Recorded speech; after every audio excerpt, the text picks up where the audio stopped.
ആടി വന്നേനമ്മാ ആടി വന്നേനമ്മാ. കണ്ണന് തോന്നുന്നു വിജയലക്ഷ്മി, വൈക്കം വിജയലക്ഷ്മി ആദ്യമായിട്ട് ആലപിക്കുന്ന ഭരതനാട്യം വർണ്ണമാണ് ഇതെന്ന്.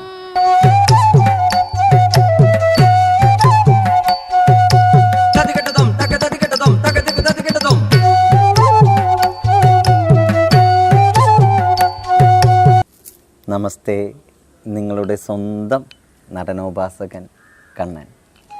നിങ്ങൾ ഇന്നോളം തന്ന സ്നേഹവും വാത്സല്യവും പ്രോത്സാഹനവുമെല്ലാം ഇനിയും ഉണ്ടാകുമെന്ന പ്രതീക്ഷയിൽ പുതിയ ഈ യൂട്യൂബ് ചാനലിലൂടെ നിങ്ങളുടെ മുന്നിൽ വീണ്ടും എത്തുകയാണ്. കൂടെ ഉണ്ടാകണേ. എല്ലാവരും ചാനൽ സബ്സ്ക്രൈബ് ചെയ്ത് വീഡിയോ ലൈക്ക് ചെയ്ത് നിങ്ങളുടെ അഭിപ്രായങ്ങൾ കമൻ്റായി രേഖപ്പെടുത്തി ബെൽ ബട്ടൺ അമർത്തി പങ്കുവെച്ച് നമ്മുടെ കൂടെയുണ്ട് എന്ന കാര്യം ഉറപ്പിക്കണേ. നടനോപാസകന് പങ്കുവയ്ക്കാൻ എന്താണുള്ളത്? നൃത്തം, നാട്യം, നൃത്യം, നടനം, സംഗീതം, ഇതൊക്കെ തന്നെ. ആദ്യമായി നമ്മൾ നിങ്ങളുമായി പങ്കുവയ്ക്കുന്നത് ഈയുള്ളവൻ രചിച്ച് ദൈവികനാദത്തിനും സംഗീതത്തിനും ഉടമയായ ശ്രീമാൻ വിജേഷ് ഗോപാൽ, കണ്ണൻ്റെ വിജേഷേട്ടൻ, സംഗീതം പകർന്ന് നമ്മുടെ സ്വന്തം മലയാളത്തിൻ്റെ സ്വന്തം ഗായിക വൈക്കം വിജയലക്ഷ്മിയുടെ അതീവ ഹൃദ്യമായ ഉഗ്രമായ നാദത്തിൽ ആലപിച്ച ഒരു ഭരതനാട്യം വർണ്ണമാണ്. ഈ കണ്ണന് തോന്നുന്നു വിജയലക്ഷ്മി, വൈക്കം വിജയലക്ഷ്മി ആദ്യമായിട്ട് ആലപിക്കുന്ന ഭരതനാട്യം വർണ്ണമാണ് ഇതെന്ന്. തോടി രാഗത്തിലും ആദിതാളത്തിലും ചിട്ട ചെയ്ത ഈ വർണ്ണം കൊടുങ്ങല്ലൂർ അമ്മയെ സ്തുതിക്കുന്നതാണ്. കൊടുങ്ങല്ലൂർ അമ്മയെ സ്തുതിക്കുന്ന ഈ വർണ്ണം, ഇതിനെക്കുറിച്ച് കൂടുതൽ അറിയുന്നതിന് മുമ്പ് നമുക്ക് കുരുമ്പക്കാവിലേക്കൊന്ന് പോയി വരാം. മണ്ണും വിണ്ണും പുകൾ പെറ്റ കണ്ണകിയേ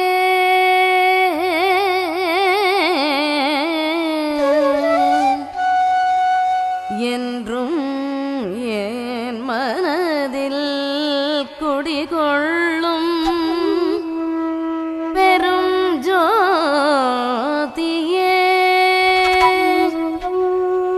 மலை மகள் நீ, கலை மகள் நீ, அலை மகளும் நீயே அம்மா. ஆடி வந்தேனம்மா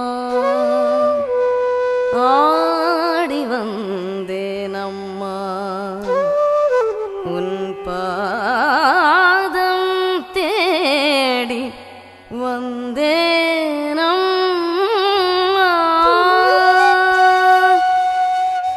கடை கண் பாரம்மா.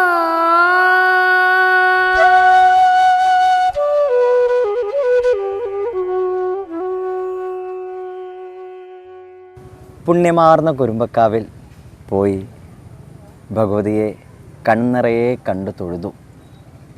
അവിടെ കല്ലിലും മണ്ണിലും പുല്ലിലും പുഴുവിലും വരെ ദേവീ ചൈതന്യം നിറഞ്ഞു നിൽക്കുന്നത് അനുഭവിച്ചറിഞ്ഞു. അവിടെ എത്തിയാൽ സകല ദുരിതങ്ങളും മാറും എന്ന് അവിടെയുള്ള ഭക്തജനങ്ങൾ പറയുന്നു.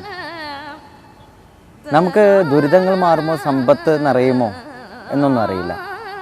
ക്ഷേത്രദർശനം കൊണ്ട് സമ്പത്ത് നിറഞ്ഞാലും ഇല്ലെങ്കിലും, ദുരിതങ്ങൾ മാറിയാലും ഇല്ലെങ്കിലും മനസ്സിന് ശാന്തി, സമാധാനം, സ്വസ്ഥത എല്ലാം ലഭിക്കുന്നുണ്ട് എന്ന് കണ്ണൻ അനുഭവിച്ചറിഞ്ഞതാണ്.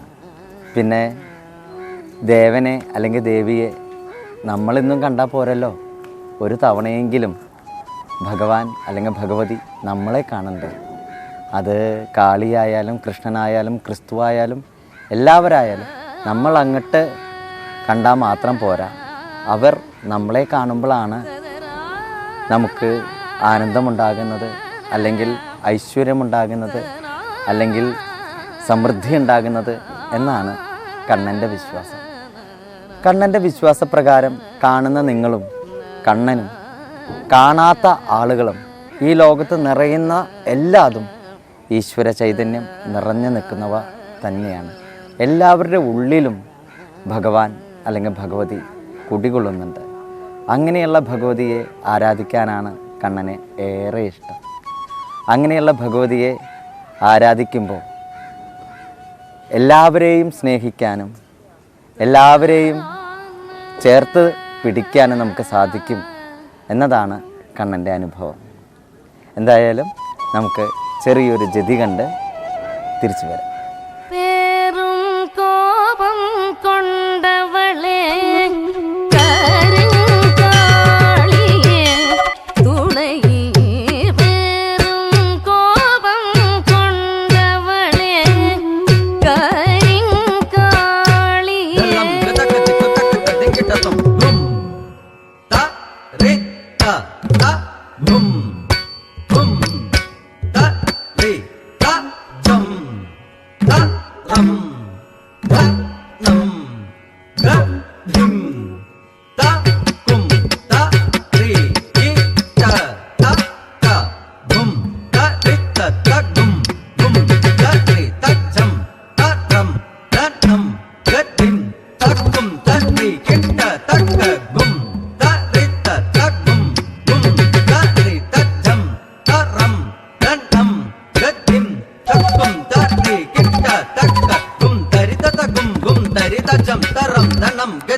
ദേവിയുടെ കഥകൾ എത്ര പറഞ്ഞാലാണ് ഒരു ദാസനും മതിയാവുക.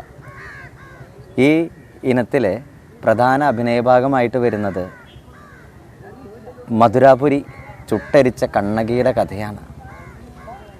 എല്ലാവർക്കും അറിയാവുന്ന കഥയാണ്. പക്ഷേ ഇതിലെ വൈക്കം വിജയലക്ഷ്മിയുടെ ദൈവീകനാദവും വിജയശേട്ടൻ്റെ ഗന്ധർവ സംഗീതവും ഒക്കെ ചേരുമ്പോൾ മറ്റൊരു തരം അനുഭൂതിയാണ് ഈ അഭിനയഭാഗം നമുക്ക് നൽകുന്നത്. അതൊരിക്കലും കണ്ണൻ്റെ ചിട്ടപ്പെടുത്തലാണെന്ന് കണ്ണന് തോന്നിയിട്ടേ ഇല്ല കേട്ടോ. ഇതിലേക്ക് കടന്നു വരുന്നത് തന്നെ കോവിലനെ ചതിയിലൂടെ വധിച്ചു കളഞ്ഞ പാണ്ഡ്യനെ കാണാൻ വേണ്ടിയിട്ട് കണ്ണകി വരുന്നതാണ്. അപ്പോൾ ആദ്യം തന്നെ പാണ്ഡ്യൻ നോക്കുന്നുണ്ട്. പാണ്ഡ്യൻ നോക്കിയിട്ട് അയ്യോ കലികൊണ്ട പോലെ കാളിയെപ്പോലെ ആദിപരാശക്തി സമാനമായ ഒരു സ്ത്രീരൂപം ഇങ്ങോട്ട് കടന്നു വരുന്നുണ്ടല്ലോ, ആരാണ് നീ എന്ന് പാണ്ഡ്യൻ്റെ ചോദ്യം. കണ്ണകി പറയുന്നു, നീജാ, ചതിയിലൂടെ നീ എൻ്റെ ഭർത്താവിനെ കാന്തനെ വധിച്ചിരിക്കുന്നു. രാജാവ് പറയാണ് പൊട്ടിച്ചിരിച്ചിട്ട്, ചതിയിലൂടെയോ? നമ്മുടെ റാണിയുടെ കാൽച്ചിലമ്പ് അവൻ മോഷ്ടിച്ചത് നീ അറിഞ്ഞില്ലെന്നുണ്ടോ? ഇത് കേൾക്കുന്ന കണ്ണകി അസഹനീയതയോടെ കാതുകൾ പൊത്തിയടയ്ക്കാണ്.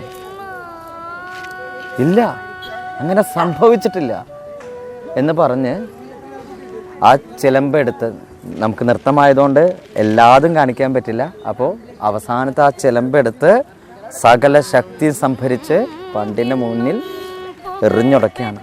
എന്നിട്ട് മനസ്സിലുള്ള ക്രോധവും ദുഃഖവും എല്ലാം കലർന്ന ഭാവത്തിൽ, കാണു നീ, എന്നിട്ട് പറയ്, എൻ്റെ കയ്യിലോ നിൻ്റെ കയ്യിലോ ധർമ്മം? നീചനായ രാജാവേ, നീയും നിന്റെ രാജ്യവും അഗ്നിക്ക് ഇരയാകട്ടെ എന്ന് ശപിച്ച് ഇടത്തെ മാറിടം പറിച്ചെടുത്ത് എറിയാണ് കണ്ണകി. ആ അഗ്നിയിൽ, ആ ശോകാഗ്നിയിൽ, ആ ക്രോധാഗ്നിയിൽ മധുരാപുരി മുഴുവൻ വെന്ത് വെണ്ണീറാകാണ്. അങ്ങനെ വെന്ത് വെണ്ണീറാകാണ്. ഈ സത്യം തിരിച്ചറിഞ്ഞ പാണ്ഡ്യ മഹാരാജാവ് ഹൃദയം പൊട്ടി മരിക്കുന്നുമുണ്ട്. ആ മധുരാപുരി പശുക്കളും കുട്ടികളും ബ്രാഹ്മണരും ഒഴികെ മൊത്തം കത്തി നശിച്ച മധുരാപുരി. ഇതിൽ ബ്രാഹ്മണർ എന്ന് ഞാൻ പറയുമ്പോൾ നമ്മുടെ ഗുരു പറഞ്ഞു തന്നിട്ടുള്ളത് ഒരു എന്താ പറയുക, ജന്മം കൊണ്ട് ഒരാളും ബ്രാഹ്മണനാകുന്നില്ല.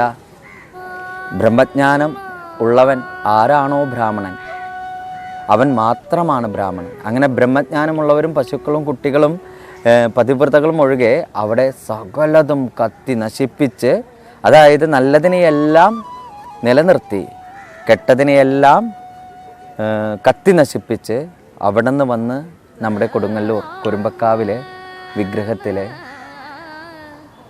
അലിഞ്ഞു ചേർന്നത്തെ അങ്ങനെയുള്ള കണ്ണകി അമ്മ എല്ലാവർക്കും അനുഗ്രഹവർഷം ചൊരിയട്ടെ. എന്നിലും നിങ്ങളിലും എല്ലാവരിലും നിറയട്ടെ. നമുക്ക് ആ അഭിനയ ഭാഗം കാണാം.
കണ്ണൻ ആവും വിധം പറഞ്ഞു, മക്കള് ആവും വിധം അവതരിപ്പിച്ചു.